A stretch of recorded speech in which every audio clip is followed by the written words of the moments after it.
మోదీ సర్కార్ తీసుకొచ్చిన లేబర్ కోడ్లకు వ్యతిరేకంగా దేశవ్యాప్త సమ్మె కొనసాగుతుంది. సమ్మెకు బీఆర్టీయూతో సహా అన్ని కార్మిక సంఘాల మద్దతు తెలిపాయి. దేశవ్యాప్త సమ్మెకు మద్దతుగా వరంగల్లో కార్మిక సంఘాలు ఆందోళన చేపట్టాయి. దాస్యం వినయ్ భాస్కర్ ఆధ్వర్యంలో వరంగల్లో బీఆర్ఎస్ శ్రేణులు భారీ బైక్ ర్యాలీ చేపట్టారు.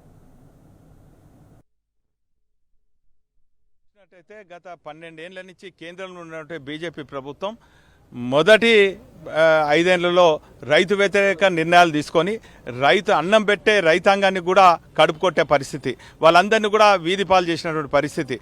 సంవత్సరం కాలం పాటు దేశంలో ఉన్నటువంటి రైతాంగం అంతా కూడా దేశ రాజధాని ఢిల్లీలో చలి అనక వాన అనక ఎండ అనక సంవత్సరం కాలం పాటు నిరసన కార్యక్రమం చేస్తే ప్రభుత్వం దిగొచ్చి కొన్ని రైతాంగానికి వ్యతిరేకంగా తీసుకున్న నిర్ణయాలు రద్దు చేయడం జరిగింది.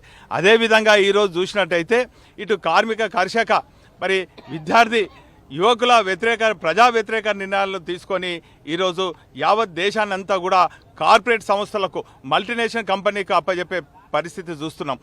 ఈరోజు బడా వ్యాపారస్తులకు బడా ఇండస్ట్రీ ఎస్టేట్లకు అదేవిధంగా ఆదాని అంబానీ లాంటి వాళ్లకు కోట్లాది కోట్లు వందలాది వేలాది లక్షలాది కోట్లు రద్దు చేసి ఈరోజు అభివృద్ధికి దోహదపడుతున్నటువంటి కార్మిక లోకానికి దగా చేస్తున్నటువంటి ప్రభుత్వం మన కేంద్రంలో ఉన్నటువంటి బీజేపీ ప్రభుత్వం.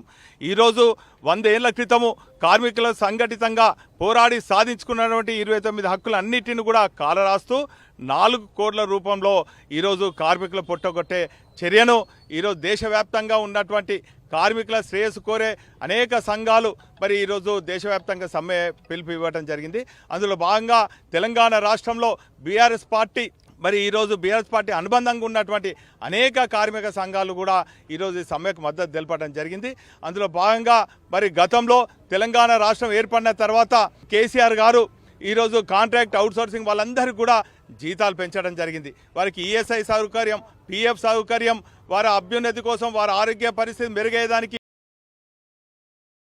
ఈరోజు బీఆర్ఎస్ పార్టీ కార్యాలయం నుంచి పెద్ద ఎత్తున మా సంఘటిత అసంఘటిత కార్మికులు, బిల్డింగ్ వర్కర్స్, తాపీ మేస్తర్లు, పెయింటర్స్, ఎలక్ట్రీషియన్స్, సెంట్రింగ్ వర్కర్స్ వీళ్ళందరూ కూడా పెద్ద ఎత్తున వేలాదిగా ముందుకు పోయడం జరిగింది.